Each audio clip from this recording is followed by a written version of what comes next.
La date de naissance de cette icône féminine qu'est la pin-up est incertaine. D'aucuns, comme Marc Gabor, la situent très tôt lors du développement de la presse écrite occidentale, dès le XVe siècle, où de nouveaux procédés d'impression ont induit la création d'images pouvant être reproduites en masse, distribuées et affichées parmi un public beaucoup plus vaste que ce qu'autorisait la sculpture ou la peinture savante.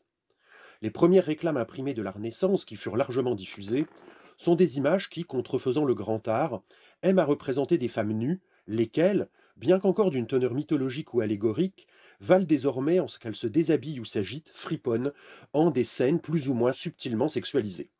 D'autres critiques, à l'instar de Jean-Claude Kaufmann, font naître la pin-up au XIXe siècle, lorsqu'avec la révolution industrielle et ses progrès technologiques en matière d'impression, aussi bien qu'avec l'essor au lendemain de la monarchie de Juillet et de la guerre de sécession d'une très vaste middle class en France, en Angleterre et en Amérique, lorsque donc émergea un nouveau type de représentation ostensible du corps féminin. D'une part, la représentation quasi obsessionnelle de la femme solitaire dans la peinture européenne du XIXe siècle avait partout accru la popularité de cette figure. D'autre part, le développement des médias imprimés permettait à ces œuvres d'être reproduites largement, et ce à un coût raisonnable. Ce sont ces images qui, copiées, distribuées et vulgarisées sous forme de gravures et d'illustrations, auraient engendré l'idéal de la pin-up. Pour ma part, je serais tenté d'en situer la véritable mise au monde avec la Première Guerre mondiale, lorsque le président Wilson eut l'idée de créer la Division of Pictorial Publicity pour attiser le civisme américain, lever de nouvelles troupes et inventer du même coup des rapports inédits entre propagande et censure. Roosevelt s'en inspirera directement en créant en 1942 l'Office of War Information. L'un des principaux moyens pour ce faire était d'afficher de belles femmes qui, souvent vêtues d'une tenue militaire passablement échancrée, tenaient des propos ouvertement patriotiques. Ainsi en va-t-il de cette pin-up de Howard Chandler Christie, représentant une très jolie fille qui, tout sourire en costume de matelot, n'y va pas par quatre chemins. Bon sang, je voudrais être un homme, mec. Dans ce cas-là, je rejoindrais la marine. L'affiche invitant sans détour à rejoindre la station de recrutement la plus proche, Be a man and do it. Certes, ces pin-up patriotiques reprennent pour partie les conceptions de la féminité qui répercutaient les schémas idéologiques de la fin du XIXe siècle et dont dépendront encore assez étroitement l'imagerie féminine d'un Ted Withers au-delà même de la guerre de Corée. Car les femmes lascives, dévoreuses d'hommes, se trouvent placées au premier plan de l'ensemble des représentations culturelles du décathentisme de la Belle Époque et de la Grande Guerre. Emblèmes de l'ambivalence de la sexualité, elles sont tout à la fois énigmatiques, fières, solitaires, cruelles, mystérieuses, un brin perverses et parfois mélancoliques. Tout trait qu'on retrouvera d'ailleurs détourné chez les playmates des 70s, qui joueront sans innocence aucune de toutes les postures imaginables pour susciter les ardeurs coupables des soldats à Da Nang ou à Khe Les images publicitaires et érotisées de femmes coquettes et raffinées se multiplient alors, de même que celle de la femme fleur, qui sera dans les années 1892-1910 un des grands piliers de l'Art nouveau, qui ne mourra pas, comme on le dit parfois, avec la Grande Guerre. Toutefois, les pin-ups civiques de cette dernière représentent aussi un profond bouleversement de la figuration du corps féminin dans la culture de masse. Elle bénéficie d'abord des transformations de la presse, de l'édition et du monde du spectacle, ainsi que de la révolution de l'image accompagnant les mutations sociales justement provoquées par la guerre. D'une certaine manière, ces pin-ups sont liés à la multiplication des journaux locaux et régionaux, dépendant elles-mêmes des progrès techniques de l'imprimerie. Les premiers signes de cette nouvelle culture apparaissent dans des types de spectacles inédits et dans les romans à dessous, ces romans qui remportent un immense succès dès la guerre civile américaine. Dès lors, les médias de la culture de masse sont mis au service de l'American Dream, dont les pin-ups sont justement un emblème, ce que montrera mieux que tout autre l'œuvre d'Al Brûlé. En effet, que ce soit par ses publicités en pleine page dans des magazines comme The Saturday Evening Post, ou par ses affiches géantes, celui-ci exaltait continuellement, à travers ses portraits de belles femmes, les produits et les idéaux du rêve américain, dont on oublie parfois un peu vite qu'il est étroitement lié à l'American Way of Life. Dès la Grande Guerre, la pin-up se développe dans le cadre de publicités sexuelles, elles-mêmes conçues comme une stratégie marketing visant à attirer l'attention des masses. Illustrant d'abord des histoires d'amour, des récits d'aventure et des enquêtes policières, ces jeunes filles se suffirent rapidement à elles-mêmes, les éditeurs ayant compris qu'il suffisait de les placer en couverture de leur magazine pour augmenter très significativement le nombre d'abonnés et d'acheteurs en kiosque, et bientôt ce furent tous les périodiques à grand tirage qui exhibèrent les corps de ces personnages fascinants. Cependant, contrairement à ce qu'on pourrait croire trop hâtivement, ces pin-up n'étaient pas vénérés par les seuls Américains, mais aussi par les Américaines, qui voyaient en elles un modèle, celui de la femme moderne, indépendante, active, volontaire, sûre d'elle-même. Ce qu'elle figure, ce n'est donc pas simplement un produit, mais également un nouveau type de beauté libre et sophistiquée. De même, les Gibson Men, car aussi curieux que cela puisse nous paraître aujourd'hui, il y eut des pin-up masculins, les Gibson Men donc séduisaient autant les hommes que les femmes par leur charme viril et leur élégance. Incarnée par la Gibson Girl, la New Woman, qui est le pendant dans la culture de masse de cet homme nouveau dont rêvent alors toutes les avant-gardes européennes, correspond à un paradoxe en ce qu'elle s'inscrit à la croisée de plusieurs registres, généralement présentés comme exclusifs: la transgression, le féminisme, l'idéalisme et la corporéité, laquelle est en somme à la corporalité ce que le genre est au sexe, une construction sociale associant croyances et usages culturels et relevant autant de l'intuition que de l'interprétation. Sans grande surprise, le mouvement amorcé en pleine guerre se produit dans les années folles, qui marquent une inflexion majeure dans les représentations érotisées de la féminité. D'un côté, elle confirme au lendemain de la Grande Guerre la position dominante des États-Unis sur le monde occidental, en matière militaire certes, mais aussi et surtout en matière culturelle. Ces années voient se renforcer une obsession de la nudité, de la pudeur surprise ou dévoilée, qui culmine dans le succès du striptease, cet effeuillage qui, jusque dans les années 1950, restera une expression culturelle capitale, au point qu'il a mis en place les décors exotiques et les postures érotiques qui seront essentielles à la topique des pin-ups ultérieures. Ces dernières, en effet, sont directement liées au stocking, cette idolâtrie des jartelles et des bas, des cuissardes et autres prisons de dentelle, qui, voilant et dévoilant la chair, permettent à l'imaginaire de la sensualité de se cristalliser autour de la lingerie féminine. Années de folie, d'exaltation sexuelle, du foxtrot et du charleston, ces danses trépidantes et sensuelles, les années d'après-guerre furent, en Europe comme en Amérique du Nord, celles d'un mouvement paradoxal. La sveltesse, la simplicité, l'aisance, le dynamisme et la grandeur deviennent autant de valeurs. Ce nonobstant, celle-ci ne concerne pas la seule apparence, et à travers l'édiction de nouveaux canons de beauté, s'affirme la femme nouvelle, dont les pin-up sont un des plus clairs emblèmes. La mode à la garçonne apparaît aux yeux de bien des femmes d'alors comme la preuve même qu'elles ont acquis des droits, au premier rang desquels celui de refuser le corset, de connaître la joie des grandes enjambées, de dégager les épaules, de libérer la taille.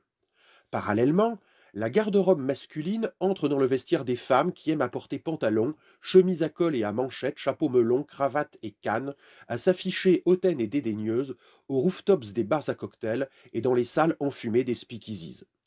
De ce point de vue-là, aussi, il est bien, comme l'a mis au jour Mercedes Garcia, un passage de la garçonne à la pin-up, passage qui s'explique paradoxalement par le fait que la pin-up apporte une masculinisation et une liberté nouvelle aux femmes. La finesse, la vigueur et la gracilité s'imposent alors définitivement dans le canon occidental, s'incarnant dans les images de beauté qui apparaissent comme une réponse à l'enlaidissement de la vieille Europe causée par la guerre et l'épidémie de grippe espagnole qu'elle a induite. De ce point de vue, l'immédiate après-guerre est le véritable moment où l'Occident découvre, pour reprendre les termes de Baudrillard, que le corps est le plus bel objet de consommation. C'est aussi le moment où se fixent les règles de beauté qui ordonneront pour longtemps encore l'érotisme. Avant même d'avoir conscience d'appartenir à une génération perdue, les Tommies et plus encore les Sammies, rentrant démobilisés au pays, se réjouissent de retrouver sur les pages de leur calendrier des jeunes filles aux tenues légères et aux positions suggestives qui, systématiquement présentées comme des Françaises ou des Italiennes, revivifient les fantasmes qui les avaient assaillis lorsqu'ils combattaient sur les fronts européens. C'est dans ce contexte que se répandent partout les images d'Européennes émancipées, les fameuses flappers des années 20. Confiantes, jolies et audacieuses, en un mot sexy, elles mettent la minceur à la mode. Car avec ses seins plats et ses hanches étroites, la flapper adopte les toilettes qui lui laissent la plus grande liberté de mouvement et lui permettent d'exhiber ses jambes, nues ou habillées de soie naturelle ou bien artificielle. Produits en France depuis 1891, les bas de cellulose deviennent une mode américaine à partir de 1923. Dans bien des cas, ces flappers arborent l'uniforme, renouant avec la longue tradition de la jeune fille déguisée en soldat qui court de la Messaline de Tacite à la Rosor de Calderon en passant par la Bradamante de l'Arioste. Ces garçonnes, qui sont autant d'héroïnes martiales, n'apparaissent pas ex nihilo en novembre 18, où la guerre au reste est loin d'être définitivement finie puisqu'elle se poursuit en Crimée et en Ukraine. Elles sont plutôt le point d'orgue de l'obsession pour l'adolescence érotisée qui parcourt tout l'Occident depuis les années 1880. Ces Flapper Girls choquent volontairement les conservateurs en arborant un maquillage provoquant, jusqu'alors réservé aux actrices, aux cocottes, aux putains. De nouvelles industries apparaissent et l'usage des cosmétiques se répand à un tel point que les jeunes femmes les transportent avec elles dans leur sac à main, qui devient une sorte de sac à malice. Nombreux sont les illustrateurs qui s'emparent de ces pretty girls, à la fois canailles et preppy, ancêtres directs des pin-up des années 1950. Les noms de ces artistes sont encore célèbres, ainsi que leurs clichés, dessins et planches. Joseph Leyendecker, qui peignit pour les cigarettes Chesterfield une demoiselle si blonde et si souriante qu'elle pousserait quiconque à se livrer à une débauche de tabagie. Howard Christie, Harrison Fisher, qui à l'encre de Chine et au crayon aussi bien qu'à la gouache et au pastel, exprime pour les œuvres de Cosmopolitan la beauté américaine, énergique, astucieuse, gracieuse, sincère et tendre. Coles Phillips, qui se rend célèbre par ses publicités pour une marque de sous-vêtements féminins de Milwaukee, associant grâce, élégance et sensualité et représentant la féminité américaine. De son côté, James Montgomery Flagg renouvelle profondément les pin-up art déco, telle cette glamour girl with lipstick, comme surprise en train de se farder, les yeux perdus, les lèvres plissées en une moue charmante. Beaucoup connaissent Flagg pour les illustrations qu'il réalisa dans le cadre des campagnes de mobilisation, celles notamment où l'oncle Sam, arborant un haut de forme étoilé et pointant un index autoritaire, déclare impérieux « I want you in the US Army ». Pourtant, il préférait de beaucoup les portraits de femmes, qu'il aimait peindre dans des poses lascives, dans une manière proche de celle de William Strausswig ou de Dean Cornell, qui multipliaient les sous-entendus coquins. Toutes ces jolies filles avaient en commun de faire preuve d'un bel humour dans des scènes drôlatiques où elles l'emportaient bien souvent sur les hommes, notamment dans le scénario rebattu du Girl and Geezer. Mais c'est surtout Enoch Blocks qui fut le peintre de pin-up art déco le plus célèbre.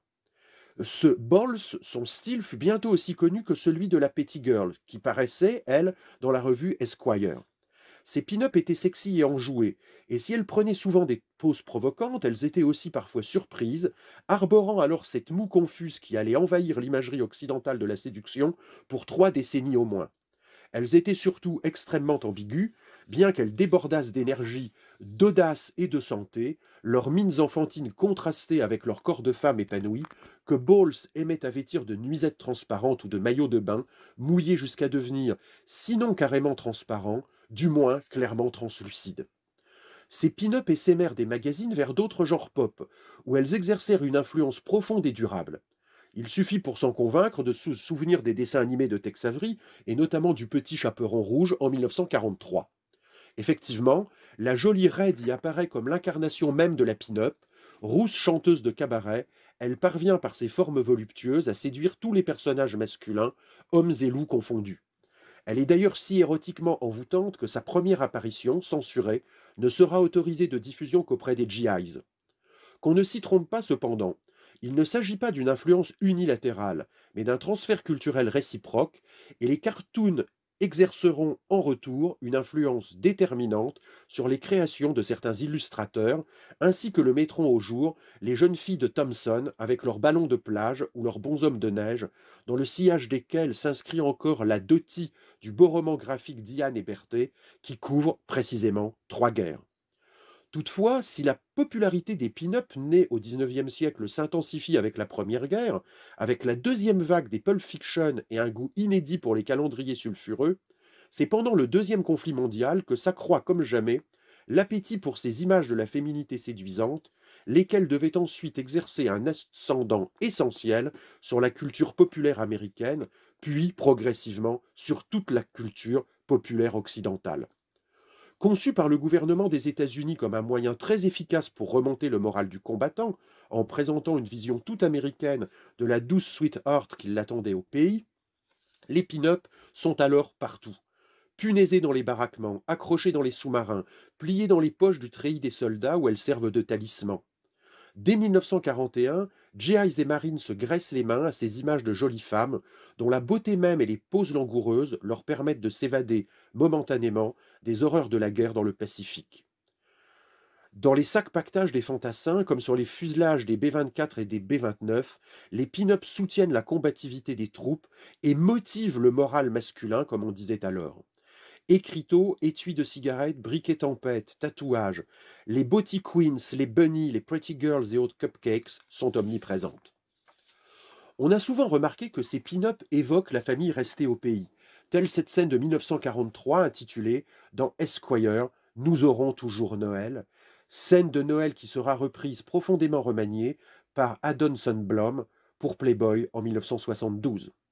Mais on souligne moins qu'induites par les défis culturels qui découlent de l'entrée de l'Amérique dans la guerre, elles sont venues imposer un modèle éminemment subversif de sexualité féminine. Un modèle dont la popularité sera sans précédent tout au long du conflit. Les illustrations d'Alberto Vargas montrent mieux que tout autre les idéaux féminins de la période, présentant une combinaison inédite de beauté classique, de sexualité flagrante, d'indépendance professionnelle et de patriotisme heureux. Au moment où l'ensemble de l'Amérique voit dans sa jeunesse une forme de guerre et une force de guerre, cette jeunesse comme en retour voit dans les pin-up de Vargas une image de ce pays chéri qu'elle a laissé derrière elle pour se battre et une icône aussi des changements radicaux qui sont en train de se produire en matière de mœurs sexuelles aussi bien que d'idéal féminin. Comme l'observe avec raison Brett Kisser, la pin-up de l'époque de guerre est une personnification directe de l'Amérique. Sa beauté est une représentation de la force américaine. Elle représente aussi le foyer, le désir d'y retourner, de pouvoir y vivre à nouveau en paix. Concurremment, les pin-up apparaissent à la fois comme la marque d'une quête de ce qui est alors conçu telle l'essence de la féminité américaine et comme la louange des divers aspects de celle-ci, ce qui explique qu'elles soient parfois conçues telles des produits comme les autres de la vie américaine, au même titre que le beurre de cacahuète et le chewing-gum. Significativement, c'est en 1941 que le terme de pin-up apparaît pour la première fois dans les dictionnaires américains, afin de désigner le dessin ou la photographie de jeunes et jolies femmes, célèbres ou non, destinées à être accrochées au mur. Puis, très vite, selon l'habituelle logique synecdotique, le terme désignera ces jolies jeunes femmes elles-mêmes, emblèmes du Hollywood Way of Life. Certes, Alberto Vargas, qui réalise en cette même année 1941 sa plus célèbre des Miss Santa Claus, n'a pas inventé la pin-up, et ses illustrations furent loin d'être les seules diffusées sur une vaste échelle durant la Seconde Guerre mondiale. Cependant, les filles qu'il crée pour le magazine Esquire entre 1940 et 1946 ont été la référence majeure de ce genre, et elles le sont restées jusqu'à aujourd'hui. Il convient de rappeler que jusqu'alors, l'immense majorité des pin-up étaient des photographies d'actrices célèbres, comme celle de Betty Grable par exemple, lançant par-dessus son épaule un beau regard aguicheur, ou celle, tout aussi connue, de Rita Hayworth, alanguie en négligé sur ses draps de satin défait. Mais bien d'autres stars de l'époque sont restées dans les mémoires comme des pin-up, et ce même si leur nom n'est parfois plus connu de nos jours que des amateurs. Jane Russell, Gene Tierney, Carol Landis, Martha O'Driscoll, Veronica Lake, Audrey Totter, Rochelle Hudson, Esther Williams, Ginger Rogers, Maris Wilson, Dorothy Lamour, Linda Larnell, Lynn Barry, John Blundell, Eddie Lamar, pour ne rien dire de la britannique Eva Lynn, dont toutes les chansons, à l'instar de We'll Milk It Again, étaient pensées comme une façon de réconforter les troupes au front. En somme, jusqu'à Vargas, le succès des pin-up tenait davantage à la célébrité du modèle qu'au cliché lui-même. Or justement, si les Vargas Girls apparurent brutalement si séduisantes, c'est qu'elles représentaient des femmes imaginaires et, in fine, semblables aux jolies filles que tout un chacun connaît. L'idéal n'est plus alors celui de la star, mais celui de la girl next door qui deviendra, un bon demi-siècle plus tard, la figure centrale de la pornographie mondialisée et post-industrielle. En contemplant ces jeunes beautés, ces jolis corps, les GIs pouvaient rêver tout éveillés qu'à leur retour de guerre, ils rencontreraient quelque part dans leur beau Michigan ou leur cher Maryland de belles femmes de ce type qui les aimeraient, les consoleraient, les rassureraient, leur feraient oublier la guerre qu'ils avaient vécue. À l'exception de George Petty, dont les filles ont disparu dès le début du Deuxième conflit mondial et qui, au fond, ressortissait davantage de l'esthétique propre au premier conflit, aucun artiste autre que Vargas n'a jamais aussi pleinement maîtrisé ces nuances de la féminité qui font ces girls si amènes et pour lesquelles le mélange d'aquarelle et d'aérographe rend la texture de la peau en un effet de réel proche de la photographie. Mais surtout, ce qui s'exprimait là était une vision romantique de la femme américaine, idéalisée, à la fois sexy et innocente, une baby doll admirablement belle et pourtant accessible. Car la guerre a grandement favorisé la carrière de certains illustrateurs. C'est ainsi qu'Earl Macpherson, qui à la fin des années 30 travaillait pour Brown Bigelow, où il demeurait dans l'ombre d'Earl Moran et de Rolf Armstrong, c'est ainsi donc qu'Earl Macpherson connut la gloire en peignant une pin-up qui fut reprise par le calendrier de guerre 1942 de Lucky Strike. Profitant de cet immense et imprévisible succès, il créa en 1943 le premier volume de brouillon d'artistes, genre qui devait bientôt s'imposer comme majeur dans l'univers pinupesque. De son côté, Walt Otto, qui avait balbutié avant-guerre quelques beautés glamour, en vint à peindre de belles fermières qui se vendirent par millions d'exemplaires dans les calendriers des années 40. Vêtues de shorts courts et de légers corsages, ces belles plantes, Good Looker Girls, profondément enracinées dans la ruralité américaine, étaient systématiquement accompagnées de leurs chiots fidèles, milliardise et sexualisation allant alors de pair. Les pôles entre lesquels oscillent les représentations de la pin-up sont ainsi fixés. D'un côté, la belle civile, qui, occupée à des activités pacifiques, rappelle aux soldats les douceurs de la pastorale américaine. De l'autre, la jolie fille qui, descendante des allégories patriotiques du XIXe siècle et grimée en soldat, semble jouer pleinement son rôle martial sur le théâtre des opérations. Ces traits, qui se retrouvent au cœur des pin-up d'après-guerre, célébrant la victoire et le retour des boys, perdurent jusqu'au conflit de Corée, dont on oublie parfois qu'il dura 3 ans et fit 2 millions de morts. Si la flapper et la burlesque dancer avaient régné sur la Première Guerre mondiale, la pin-up cheesecake sexy, candide et pourtant intimidante deviendra, au-delà de la seconde, un des principaux emblèmes des 50s. Leur succès est tel que ces pin-up deviennent même une sous-catégorie des stars hollywoodiennes, aux côtés du dur gars et du good Joe. Pourtant, les pin-up de l'époque portent les traces des paradoxes de ce temps. Fait d'insouciance, la guerre mondiale est finie, et d'angoisse, la guerre froide menace quotidiennement de tourner au vinaigre, détruisant un immense dégât collatéral toute la planète.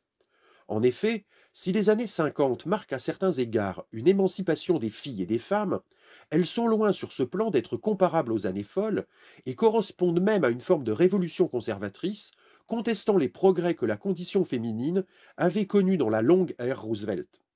C'est précisément cette réaction qui débouchera sur les revendications des 60s et au-delà sur les exigences de la deuxième vague du mouvement féministe, centrale dans les discours académiques, politiques et populaires des années 70.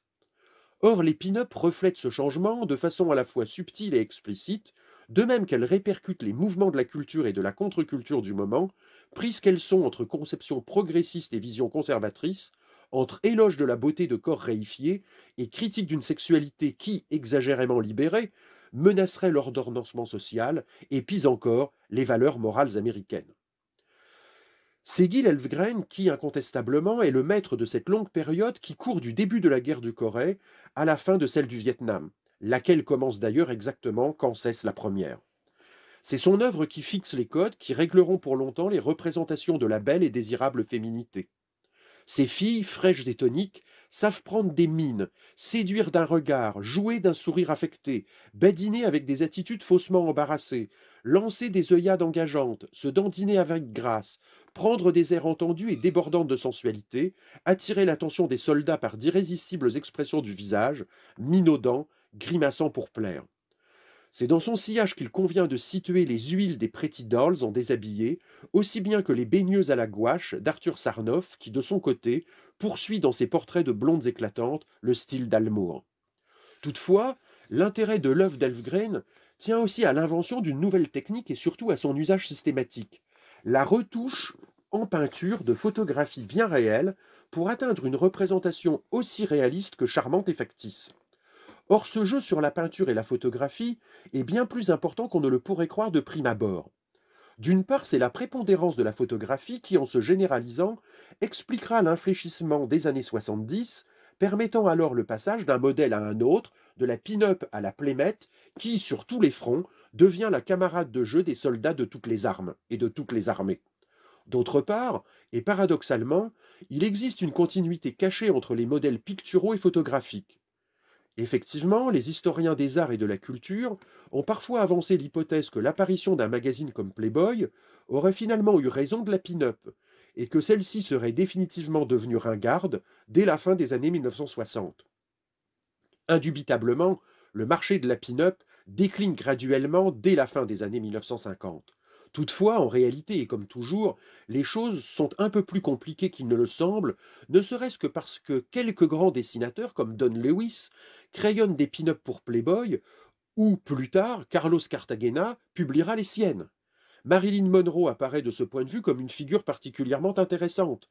Ayant débuté comme une pure pin-up, elle avait elle-même servi de modèle à Ernst Moran, lequel, passé maître dans l'art du pastel, avait travaillé pour Beauty Parade, Hateful et Life, etc., dont elle assuma les rôles pendant la guerre de Corée, tantôt sur le modèle de la Sweetheart, chantant en robe légère pour faire rêver les soldats, tantôt en treillis et blouson d'aviateur, contrefaisant une séduisante Amazone pour soutenir le moral des troupes.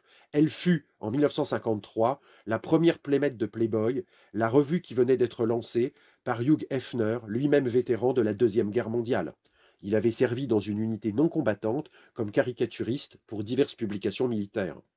Et il n'est pas anodin que les clichés utilisés pour ce premier numéro de Playboy aient remonté à une série de photographies prises pour un calendrier typiquement pin-upesque remontant à 1949. Dans la paix comme dans la guerre, on le devine, la pin-up est loin d'avoir disparu. Alors qu'on la croyait définitivement tombée en désuétude, elle connaît même une véritable renaissance depuis les années 1990 et depuis le début de notre millénaire. On assiste en effet à un retour d'abord discret puis massif de son imagerie, comme en atteste l'engouement récit pour Betty Page, l'icône sulfureuse des années 1950-1960, ainsi que la vogue dans les magazines de modèles comme Betty Raven ou Emily Doll, ou encore le succès de la marque Sweet Sweat Girls, qui réinterprète les pin-up des 50s et les Playmates de Playboy en une version féministe et ouvertement hypermoderne. Se multiplient parallèlement à Paris ou à Bruxelles comme à New York les magasins chics de lingerie pimp qui, associant en un curieux syncrétisme style rockabilly, burlesque et vintage, proposent soutien-gorge à pois et imprimés léopard, corsets originaux, jartelles, bas de soie et nippies fantaisie. En somme, tout l'attirail qui était celui des pin-up classiques, dès lors que leur dessinateur avait compris que la nudité totale du corps n'est pas le comble de l'érotisme, ce que manifeste au reste la fréquence des pratiques fétichistes liées à des pièces de vêtements, gants, bottines, mouchoirs ou jupettes, si souvent représentées dans les pin-up, qu'elles soient ou non publicitaires, je pense aux œuvres de Peter Driven, Freeman Elliott, Harry Ackman. Depuis 2013, alors même que les bimbos récupèrent ouvertement les topoïs des anciennes playmates, paraissent à nouveau des calendriers de pin-up patriotiques, dont le plus connu est probablement le forçage Pin-up for Vets. Et la même année, en 2013, le début de la crise ukrainienne a grandement favorisé la pérennité de la pin-up nationaliste, condensant les lieux communs qu'avaient fixés les dessinateurs de pin-up dès la Première Guerre mondiale. Visage parfait, regard enchanteur aux couleurs de l'onde, jambes interminables, moue ravissante, peau hâlée, affection expansive pour de petits animaux cajoleurs, admirable jeunesse et gracilité athlétique. C'est bien entendu cette gracilité athlétique qui avait permis et motivé le passage de la jeune fille érotisée à la femme guerrière fétichisée, qui, présente depuis longtemps, s'était trouvée renforcée lors de la guerre de Corée puis pendant la guerre du Vietnam. Certes, ces pin-up et playmates que l'on punaise au mur représentent la manière dont les femmes peuvent être considérées comme des objets, en l'occurrence des objets de décoration en même temps que de désir, et peuvent même en venir à se considérer elles-mêmes comme des objets. De fait, l'art pop des pin-up est un art de la fragmentation des corps. Cependant, celui-ci ne fait pas inévitablement fi de l'esprit ou de la personnalité des femmes. Bien au contraire, les pin-up des années 1917-1918, puis des années 1940, puis des années 1970, mettaient au premier plan le caractère affirmé des femmes américaines, s'imposant aux hommes avec intelligence et habileté, grâce à leur finesse et à leur prestance. Le clivage entre érotisation et virilisation de la pin-up a disséminé dans l'ensemble des arts pop, les arts d'aujourd'hui en somme. Cinéma, télévision, bande dessinée, romans graphiques. C'est, me semble-t-il, en ce sens qu'il conviendrait d'interpréter l'importance des jeunes et jolies guerrières de la culture nippone, ou du moins leur réception en Occident. Après tout, dès le milieu des années 1980, animé et manga ont accordé une place centrale à la beauté combattante, Fighting Beauty. Il faudrait se pencher vers ce modèle pour voir comment les beautés pin-upesques d'aujourd'hui prolongent les hypothèses à la fois lacaniennes et historiques, comment on pourrait mener une grande étude des guerrières vidéoludiques et ou cinématographiques qui surabondent depuis les années Reagan et depuis que les années 80 et 90 en ont fait une figure essentielle de Hollywood. Il faudrait ainsi se pencher de plus près sur des personnages tels que Lara Croft, Alice, Jill, Ada Wong ou Ren Ocampo dans Resident Evil, Jupiter Jones, incarné par Mila Kunis dans Jupiter Ascending, Nancy Callahan, incarnée par Jessica Alba dans Sin City, ou bien encore Selina Kyle, jouée par Anne Hathaway, Black Widow, incarnée par Scarlett Johansson, et naturellement Wonder Woman, incarnée mieux que jamais par Gal Gadot. Ces héroïnes badass, tantôt bellement naturelles, tantôt fortement augmentées, à la fois puissantes et charmantes, inébranlables et vacillantes, érotiques et troublantes, sont les pin-ups d'aujourd'hui, de nouveaux jolis corps parfaitement adaptés à nos nouvelles guerres, nos guerres à nous, celles qu'on aime, réelles ou chimériques.